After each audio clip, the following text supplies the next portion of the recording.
Hello and welcome. So, we are going to put the spotlight on the state of India's economy, as well as during the course of our conversation, the spotlight on the state of the global economy at large. To decode all of the data indicators, and as far as the economic indicators are concerned, the recent ones, as far as India and global indicators are concerned, I'm joined by Mitali Nikor, senior economist, Sanchita Mukherjee, senior business economist. Thank you both for your time, as always. Mitali, first to you. The state of India's economy, a big question there as far as FY25 growth forecast coming in at 6.4% versus 8.2% last year. GDP growth seen at a 4-year low essentially. So, is this in line with expectations or has this come as a shocker? First of all, Happy New Year, Sakshi, and Happy New Year to all the viewers. We are starting the new year on a very interesting note. We are starting on a note of what is really happening with our growth, what is driving this slowdown, and I want to start by reminding all the viewers and also our panelists that despite a slight deceleration in the GDP growth forecast, by 1 to 2%, India still remains the fastest growing major emerging economy in the world. So despite everything, when we look at the global headwinds, when we look at a slowdown in several economies, India is still doing much better. 6.4% is amongst the highest in the world.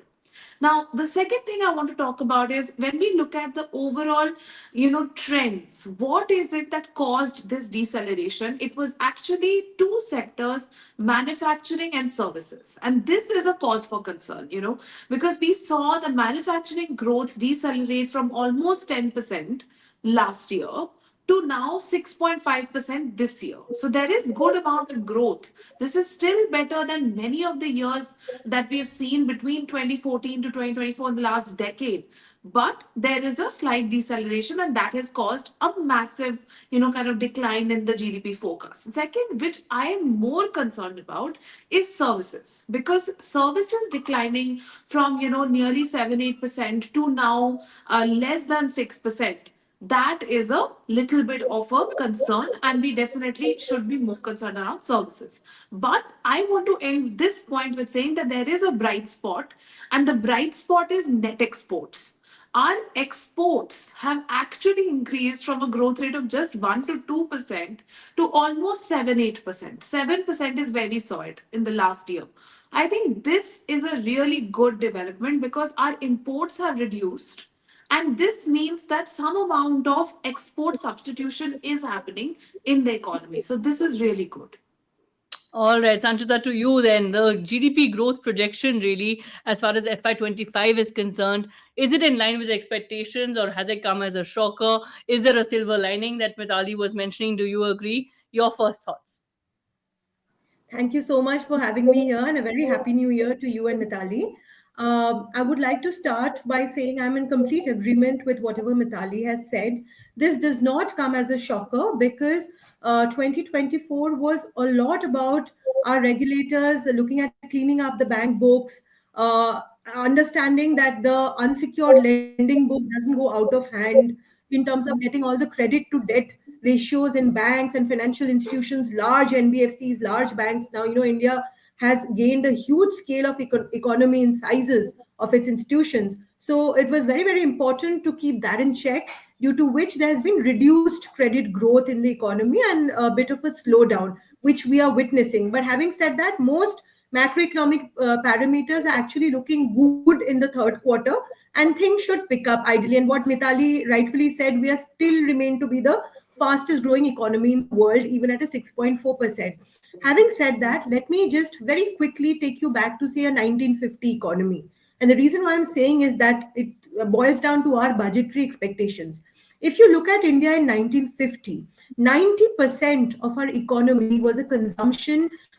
We used to consume 90% of our GDP. At what growth rate? 2 to 3%, right? So eating or consumption was not incrementally adding to the GDP growth. What happened was, over the years, investments in the nation, in the country, created a very fast GDP growth. So GDP growth happens because of two factors. One is investments, which is increased savings, right? And one is improvement in productivity.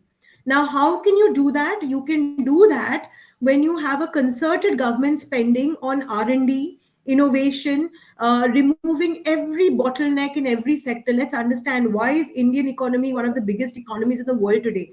We are extremely diversified. You talk about all our sectors: healthcare, engineering, manufacturing, services, agriculture, real estate, everything, right? So the idea would be to move into a budgetary expectation where point by point you look at every sector wherein you can have more focus on R&D, on creating digital innovation, infrastructure, improving the productivity, improving the ease of doing business, ensuring there's faster execution, faster recourse to judicial intervention. These kind of things is something that I think I'm expecting, and I'm hoping that it will happen also in this time, the budget.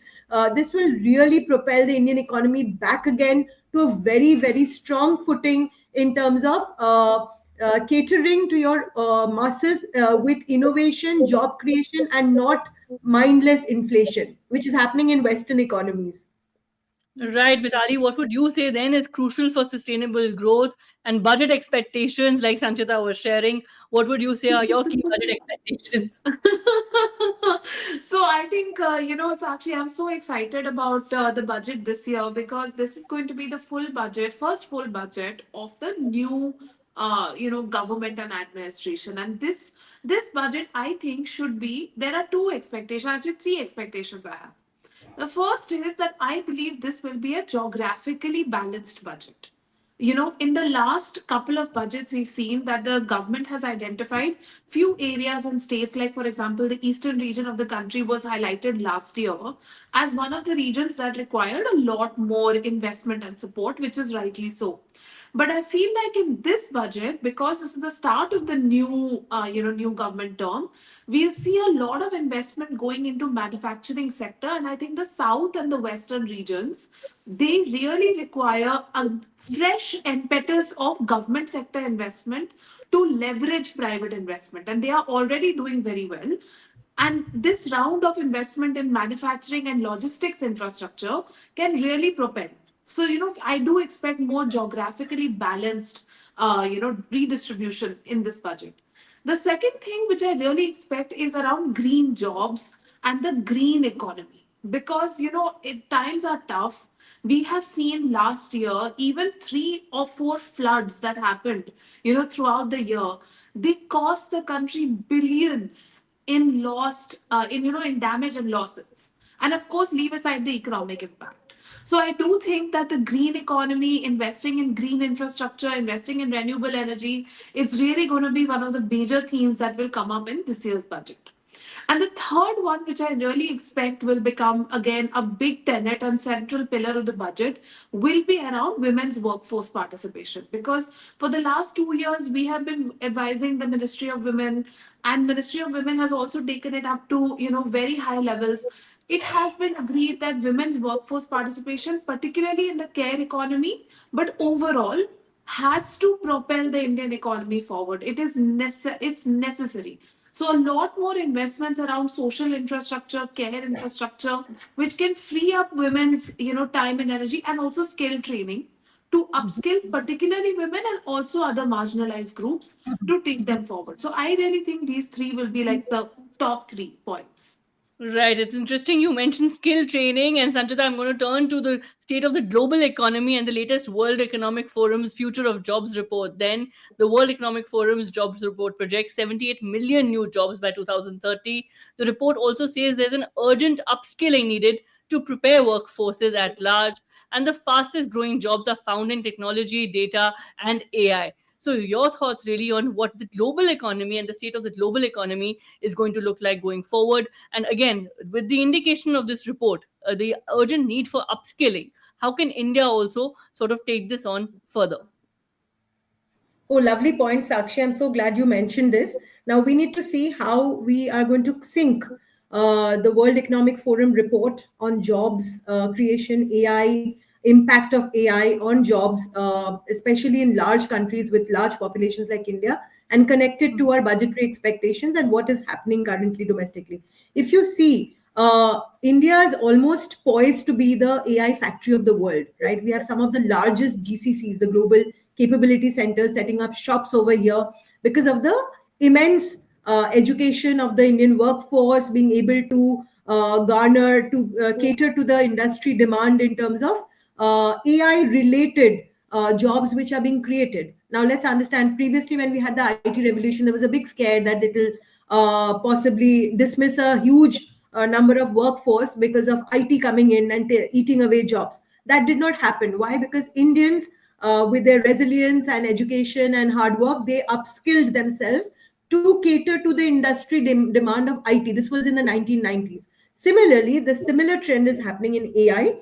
A lot of GCCs are training Indians to upskill and upgrade themselves to provide and cater to the inputs that AI requires to run these centers.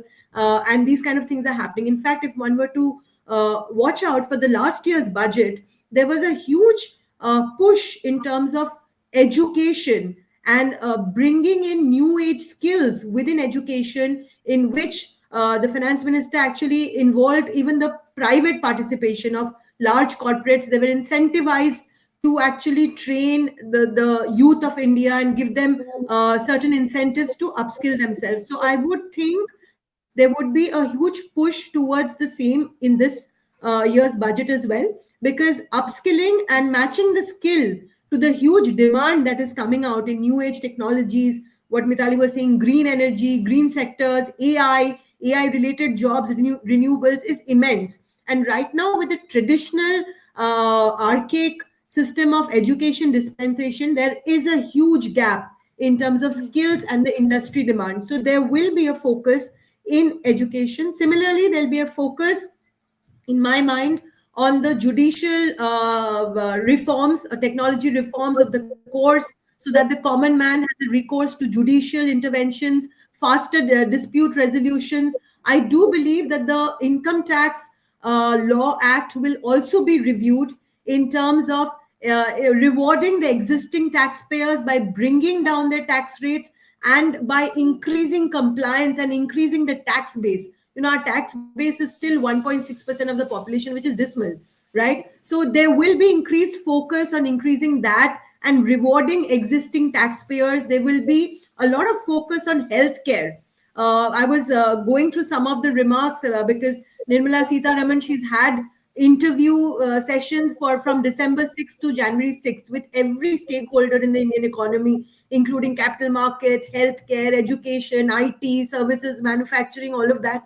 So there was a lot of demand from the healthcare industry in terms of rationalizing the import duties, rationalizing input GSTs, from even from the point of view of real estate, rationalizing input GSTs to reduce the developers' burdens, going towards more telecom health, telehealth, digital infrastructure, so that the burden on hospitals is lesser. Things like that. These are very, very new age points which are coming up and very interesting in terms of innovation and R&D. So I think there will be a lot of focus on that, because that is the only way to go ahead. This would actually create the multiplier effect in job creation and bringing the economy back on a strong front foot batting status. Yeah. Right. So a whole host of budget expectations there as well. But Mitali, the World Economic Forum's report also suggesting that look, fastest growing jobs are going to be found in technology, data, and AI. The report also says that growth is also expected for core economy roles. So not like that, those will be negated. And the fastest growing skills, which is interesting to note, given what we've been discussing, is going to include technology skills as well as human skills at large. So going forward, it's one is of course about talking about the skill set needs, the other is about the impact for India's economy as well as the global economy at large. So how do you think this can be taken forward by the global economy at large as well as India to look at impact and that also a near term impact? Yeah. So, Sakshi, it was very interesting when I was going through the WEF report today. I was actually looking at the snapshots. They have these economic indicator snapshots. So, if you look at the overall size of India's workforce, it's nearly 678 million. And you look at the size of the US workforce, which is, another major economy, that's 227 million. And the future of all of these economies, one of the major trends that they talk about globally is around aging populations, and how aging populations are actually going to be determining where the future of jobs lie. And a lot of these developed economies which are creating amongst the, because they have high labor force participation rates, right? India has a labor force participation rate of around 60%. That's, 60% of our population is in the labor force because we have such a large young, less than 15-year-old population, you know. But these economies, their labor force participation rate is going up to 75% in some of the Western economies. I mean, US is a bit lower at around 68%, but others are going up to 70, 75%. Now, where are their future workers going to come from? They are going to come from India and China. These are the two massive demographic giants which are going to be shaping the workforce of the next decade. And in these two countries, India is far ahead when it comes to digital skills, AI exposure, and engineering employment as well as upskilling. Because if you look at the report as well, and again, I've been comparing the India data with other BRICS countries and other emerging economies, India has had the maximum exposure to digital skills out of all of these economies. So, India is today poised to run. Indians, I would say, rather than India. Indians today are poised to run the global economy because of their high levels of digital exposure and digital skill sets. Whether they run the economy sitting in India or if they, migrate outside, that's a different matter. But Indians are poised to run the global economy in the next decade. There's no question about it. But in order for India to benefit from those Indian skills, we really need to upskill large marginalized sections of our workforce. It cannot be that only a young male engineer is the one who knows these digital skills. We need more women to come into tech. We need more marginalized groups to come into tech, lower income people coming into tech. And when we look at examples of companies like Zoho, they have done a phenomenal job with democratizing access to technology. So, this is a number one trend. The number two trend is green jobs. And here also, India is actually doing a little bit better than the global average because you're seeing a lot of environmental engineers that are being produced in the Indian economy and that are being deployed, reskilled and deployed. So even if you are a civil engineer, today you are being reskilled to do an environmental impact assessment for infrastructure projects because that's mandatory. So the Indian economy is really making strides when it comes to environmental engineering and future jobs, but those strides are today being restricted to a certain section of the population. We have to take it to a wider section of the population. Right, we have to take it to a wider section of the population, and of course, all eyes really on the Indian economy, the state of the global economy, as well as, of course, the need for job creation and reskilling and upskilling at large.